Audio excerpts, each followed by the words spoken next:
আসসালামু আলাইকুম। আশা করছি সবাই ভালো আছেন। তো আল্লাহর রহমতে আমিও ভালো আছি। তো আপনারা কিন্তু ইতিমধ্যে থাম্বনেল দেখে বুঝতে পারছেন আজকে কোন বিষয়টি বা টপিকটি নিয়ে আলোচনা করব।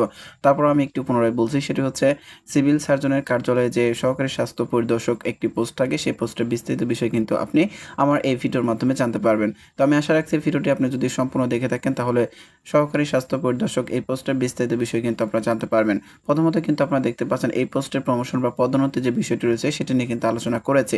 তো এখানে দেখতে পাচ্ছেন একজন সহকারী স্বাস্থ্য পরিদর্শক পদের প্রমোশন বা পদোন্নতির তালিকা নিচে উল্লেখ করা হলো। অর্থাৎ আপনার যদি সহকারী স্বাস্থ্য পরিদর্শক এই পোস্টটিতে চাকরি হয় তাহলে আপনার কোন কোন পোস্টে পদোন্নতির মাধ্যমে যাওয়ার সুযোগ আছে সে বিষয়টি প্রথমত আলোচনা করেছি। তো এখানে দেখতে পাচ্ছেন ক্রমিক নং প্রমোশন বা পদোন্নতি। এরপরে দেখতে পাচ্ছেন ক্রমিক নং ১ সহকারী স্বাস্থ্য পরিদর্শক। এই পোস্টটিকে ইংলিশে বলা হয় অ্যাসিস্ট্যান্ট হেলথ ইন্সপেক্টর এবং এখানে দেখতে পাচ্ছেন এই পোস্টে আপনার চাকরি হলে আপনার বেতন হবে সর্বনিম্ন ১৪তম গ্রেডে বেতন দেওয়া হবে এবং আপনার বেতন হবে সর্বনিম্ন ১০,২০০ টাকা থেকে সর্বোচ্চ ২৪,৬৮০ টাকা পর্যন্ত। এরপরে আপনি যখন সহকারী স্বাস্থ্য পরিদর্শক এই পোস্টটিতে দীর্ঘদিন চাকরি করবেন, এরপরে কিন্তু আপনার ক্রমিক নং ২ এর কিন্তু প্রমোশন বা পদোন্নতি হবে।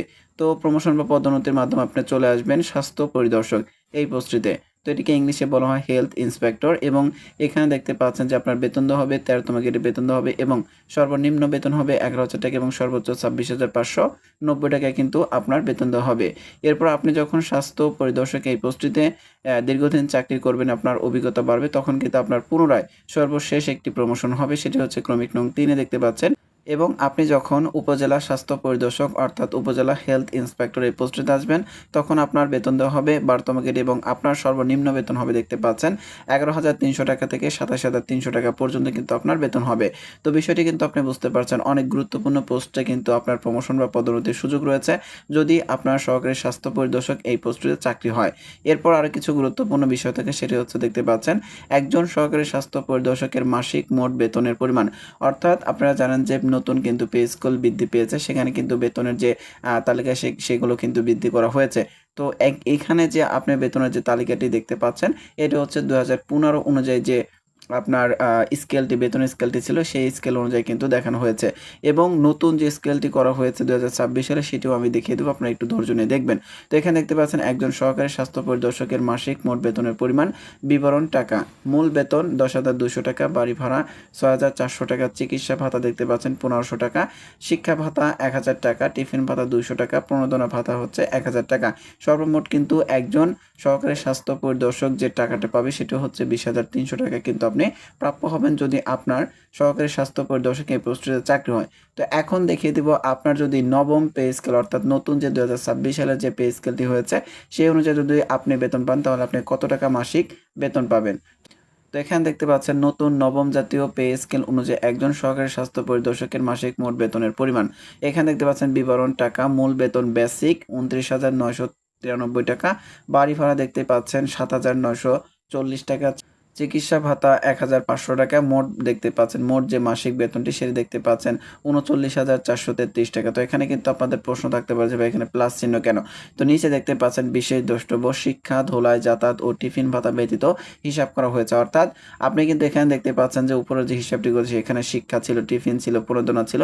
এই সকল ভাতা ব্যতীত কিন্তু আপনি দেখতে পাচ্ছেন যে ৩৯,৪৩৩ টাকা এসেছে এবং এগুলো যখন আমরা এড করব আপনি কিন্তু আরও বেশি বেতন পাবেন। এজন্য কিন্তু এখানে প্লাস চিহ্নটি দিয়ে বোঝানো হয়েছে। তো আমি আশা রাখছি আনুমানিক একটি আইডিয়া বা ধারণা কিন্তু আপনারা পাচ্ছেন যে আপনারা যদি এই পোস্টে চাকরি করেন বা চাকরি পান তাহলে আপনি যদি নবমতম পে স্কেল বাস্তবায়ন হয়ে যায় তাহলে আপনি কত টাকা বেতন পাবেন সেটি কিন্তু বুঝতে পেরেছেন। তো এরপর যে গুরুত্বপূর্ণ বিষয়টি থাকে সেটি কিন্তু আপনার স্ক্রিনে দেখতে পাচ্ছেন এককালীন। অর্থাৎ আপনার যদি এই পোস্টে চাকরি হয় তাহলে আপনি চাকরি জীবন শেষে কত টাকা অবসর হিসেবে পাবেন সেটি কিন্তু স্ক্রিনে দেখতে পাচ্ছেন। তো এখানে দেখতে পাচ্ছেন এককালীন ২০১৫ সালের গেজেট অনুযায়ী একজন স্বাস্থ্য সহকারী পরিদর্শক ১৪তম গ্রেড থেকে অবসরে গেলে এককালীন হিসেবে ২৫ থেকে ৩০ লক্ষ টাকা পেয়ে থাকেন।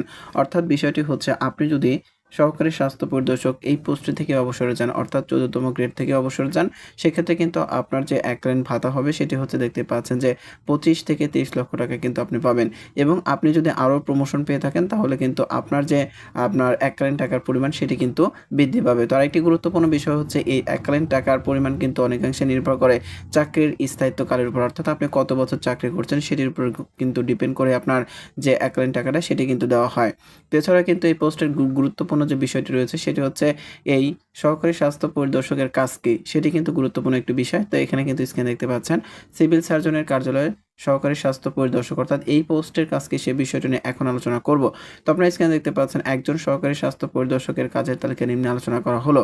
তো ক্রমিক নং ১ এ দেখতে পাচ্ছেন জনগণের মধ্যে স্বাস্থ্য ও পরিচ্ছন্নতা সম্পর্কে সচেতনতা সৃষ্টি করা। ক্রমিক নং ২ সংক্রামক রোগ প্রতিরোধ ও নিয়ন্ত্রণে কাজ করা। ক্রমিক নং ৩ এলাকায় টিকাদান কার্যক্রমে সহযোগিতা ও তদারকি করা। ক্রমিক নং ৪ এ দেখতে পাচ্ছেন মাতৃ ও শিশু স্বাস্থ্য কার্যক্রমে সহায়তা করা। এরপরে ক্রমিক নং ৫ এ কিন্তু আপনারা দেখতে পাচ্ছেন নিরাপদ পানি ও স্যানিটেশন ব্যবস্থা সম্পর্কে সাধারণ মানুষ বা জনগণকে জানানো। ক্রমিক নং ৬ খাদ্যদ্রব্যের স্বাস্থ্যসম্মত মান ও পরিচ্ছন্নতা পর্যবেক্ষণে সহায়তা করা। ক্রমিক নং ৭ এ দেখতে পাচ্ছেন মশা মাছি ও অন্যান্য রোগ বাহককে নিয়ন্ত্রণে কার্যক্রম পরিচালনা করা। এরপরে ক্রমিক নং ৮ এ দেখতে পাচ্ছেন পরিবেশের পরিচ্ছন্নতা এবং বর্জ্য ব্যবস্থাপনা সম্পর্কে কাজ করা। ক্রমিক নং ৯ এ দেখতে পাচ্ছেন বিভিন্ন স্বাস্থ্য সম্পর্কিত তথ্য সংগ্রহ ও প্রতিবেদন তৈরি করা। এরপরে ক্রমিক নং ১০ এ দেখতে পাচ্ছেন প্রয়োজন হলে বাড়ি, বাড়ি গিয়ে জনস্বাস্থ্য পরিস্থিতি পর্যবেক্ষণ করা। এবং সর্বশেষ এই পোস্টে যে কাজটি রয়েছে সেটি কিন্তু স্ক্রিনে দেখতে পাচ্ছেন ক্রমিক নং ১১ তে ঊর্ধ্বতন কর্মকর্তাদের নির্দেশনা অনুযায়ী বিভিন্ন জনস্বাস্থ্য বিষয়ক কার্যক্রম সম্পাদন করা কিন্তু একজন সহকারী স্বাস্থ্য পরিদর্শকের কাজ। তো বিষয়টি কিন্তু আপনি বুঝতে পারছেন যে সিভিল সার্জনের কার্যালয়ে সহকারী স্বাস্থ্য পরিদর্শকের কাজ কী এবং এককালীন কত টাকা পাবেন, এছাড়াও আপনার নতুন যে নবম পে স্কেল অনুযায়ী আপনার মাসিক বেতন বা ভাতাসহ মোট কত টাকা পাবেন, মাসিক বেতন কত টাকা পাবেন এবং ২০১৫ সালের গেজেটের নিয়ম অনুযায়ী আপনি মাসিক কত টাকা পাবেন সেটি কিন্তু আমি আলোচনা করেছি। এরপরেও গুরুত্বপূর্ণ আরেকটি আলোচনা করেছি সেটি হচ্ছে যে একজন স্বাস্থ্য সহকারী পরিদর্শকের প্রমোশন বা পদোন্নতির সীমানা কত পর্যন্ত এবং কোন, কোন পোস্টে আপনি যেতে পারবেন এবং সেই সকল পোস্টের আপনার যে বেতন গ্রেড কত হবে, কত টাকা হবে সেগুলো কিন্তু আলোচনা করেছি। তো আশা করছি এই পোস্টের বিস্তারিত বিষয় কিন্তু আপনি জানতে পেরেছেন। তো ভিডিওটি যদি আপনার সামান্য উপকার আসে বা উপকার করতে পারে তাহলে অবশ্যই সবার আগে সকল ধরনের চাকরির নিয়োগ বিজ্ঞপ্তি পেতে এবং যেকোনো পোস্টের বিস্তারিত বিষয় জানতে আমার আনএমপ্লয়েড বিডি 23 ইউটিউব চ্যানেলটি সাবস্ক্রাইব করে বেল বাটনটি বাজিয়ে রাখবেন।